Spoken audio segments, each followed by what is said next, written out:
thanking Worcester's own Representative Hannah Kane for coming out and endorsing our campaign, and I want to thank Vinnie DiMacedo from the Cape. Senator Vinnie DiMacedo. 20 years Vinnie DiMacedo has been carrying the torch on Beacon Hill for the Republicans. Vinnie, you are one special guy, and I am honored that you came out today and seconded our nomination. Thank you very much.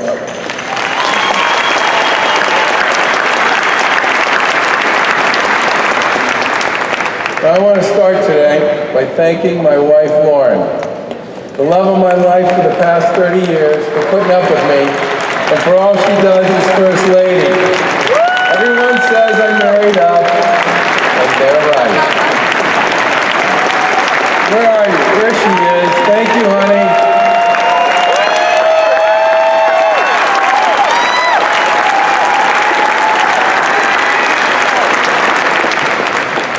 I also want to say a few words about the late Rob Cunningham.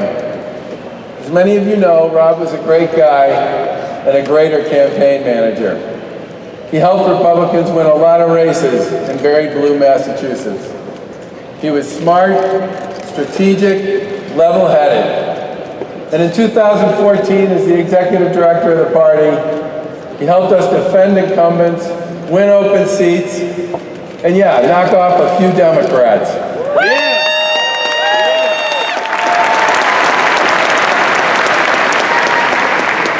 Now, he passed away last year at the age of 44, and we, his friends, miss him very much.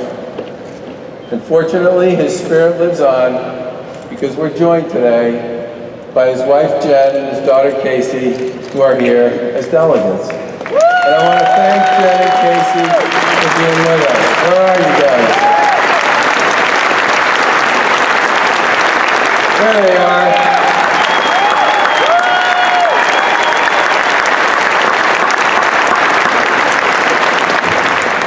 And I also want to thank you all for nominating Karen Polito and me in 2014. I want to thank you for working hard for us throughout that campaign. And I want to thank you for standing with us on an election night that stretched into the early hours of the next day. And because of all that, I want to start by asking you to give yourselves a big round of applause. Thank you.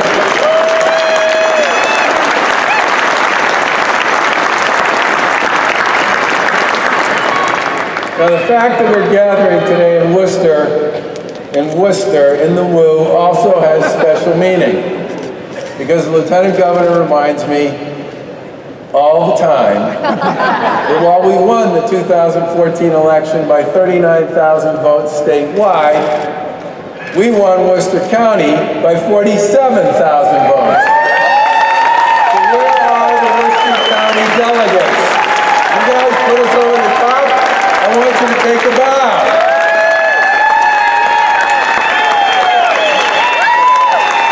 Figures in their hometown, they got a front row seat. And for the past 3 years, almost 4, the Lieutenant Governor and I have worked hard to live up to our commitments, and we have. Great communities, great schools, a strong economy, and a thrifty, creative state government that puts taxpayers first. Now, we inherited a $1 billion deficit, and we fixed it without raising taxes. We cut taxes for working families.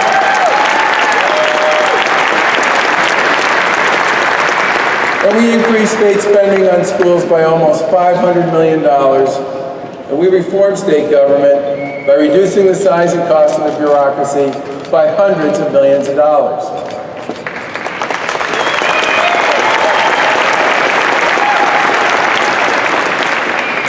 And we didn't think it was time to give elected officials a pay raise, so when the legislature passed it, we vetoed it.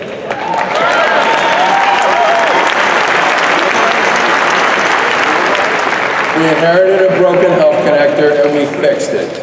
Today, the connector serves hundreds of thousands of working families and individuals who would have trouble accessing affordable coverage any other way. We inherited an out-of-control Medicaid program and we fixed it. We reduced the rate of growth and made the program far more accountable to taxpayers. Now, Senator DiMacedo talked about the fact that we took on the opioid epidemic. I didn't run for governor to work on that issue, but it found me. Everywhere I went, from one end of the Commonwealth to the other, big crowds and small, cities and suburbs and rural areas, somebody was talking about it. And we went to work on that one as soon as we took office, worked with the colleagues in the legislature to pass bipartisan legislation in prevention, education, treatment, and recovery. And for the first time in a decade, deaths and prescriptions are down.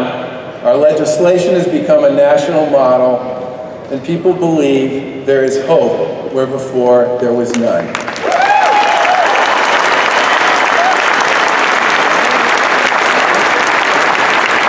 Now, we have much more to do, but on this one we're making progress.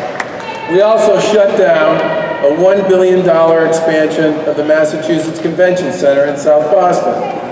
We rescued the Green Line Extension project by reducing its cost by $800 million. We took on the special interests at the MBTA, created a fiscal and management control board, saved taxpayers hundreds of millions of dollars, and we're rebuilding its core infrastructure. We said we'd make life easier for small businesses, and we did. We rewrote the Code of Regulation and worked with our colleagues in small business on each of their issues. And as a result, Massachusetts, a state that got a D+ for small business friendliness in 2014 before we took office, got an A- in 2017.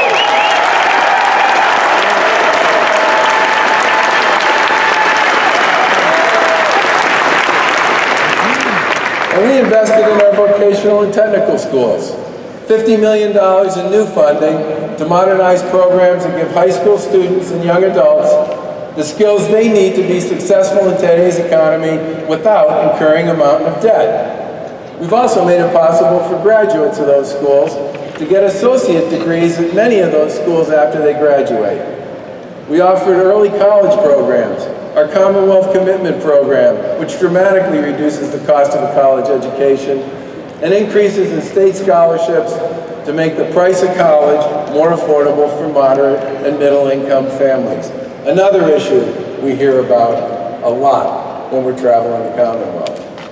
Now, we also said we'd create jobs, and we did. There were more people working in Massachusetts in 2017 than at any time in state history.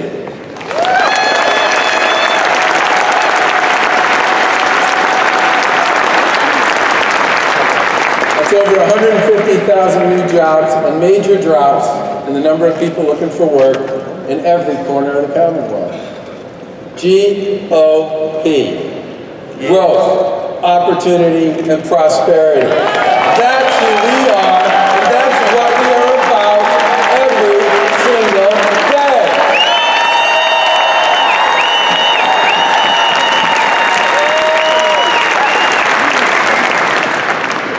Now, Karen and I also worked hard to strengthen our party. Between the two of us, we attended over 100 events for candidates during the 2016 election cycle. We raised money for them, knocked on doors, made phone calls, did stand-ups, and spoke on their behalf whenever we had a chance. And as a result, we accomplished something together during a presidential election year that had not been done in Massachusetts for over 30 years. We held on to every legislative seat we had, and we added a new one, Will Crocker, down on the Cape.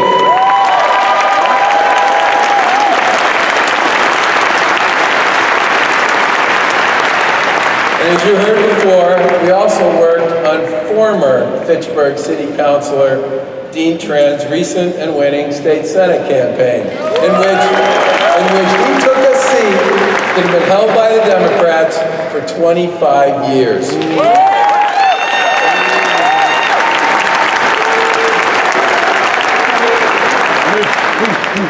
Simply put, a fiscally disciplined, performance-oriented Republican Party that can go toe-to-toe with the Democrats makes this state better and stronger because competition creates accountability and constructive friction works. The choices we put before the voters in the fall will matter, and there is a difference between us and them. Now, our opponents want to make Massachusetts a sanctuary state.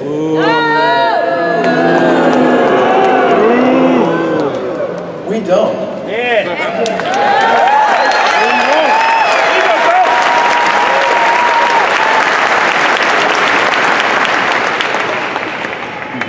We support the death penalty for cop killers.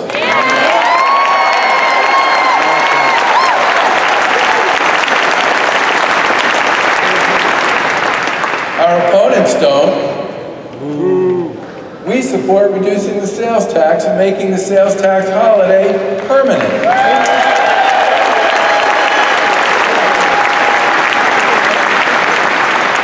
You know where I'm going with this. Our opponents don't. We believe state prison officials should be able to work with federal immigration officials to remove dangerous criminals who are here illegally.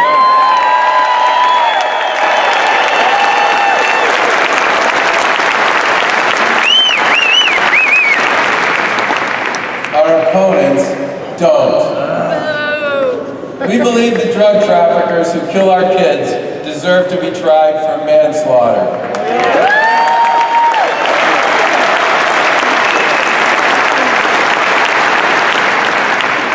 Our opponents don't. We believe the sale and distribution of fentanyl, a deadly heroin opiate, should be a crime punishable with a mandatory minimum sentence. Our opponents don't.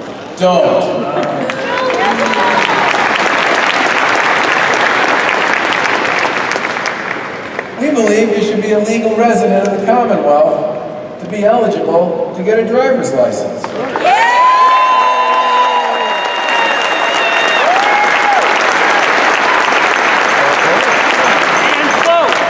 Our opponents don't. Our opponents believe public health insurance should cover marijuana. No! We don't.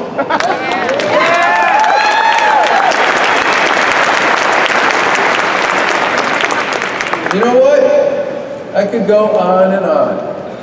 The short story on this one is they believe in a bigger, more intrusive, less accountable state government. We don't.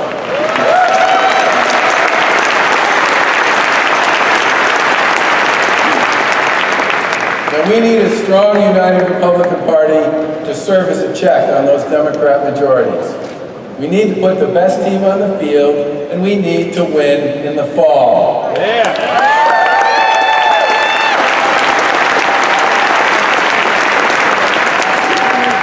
Now, Karen and I have fought hard on behalf of the people of Massachusetts. And once again, we stand before you today, and we ask for your vote. And we look forward to working with you to ensure that we continue to give the people of this great Commonwealth the state government that they and you deserve. Thank you.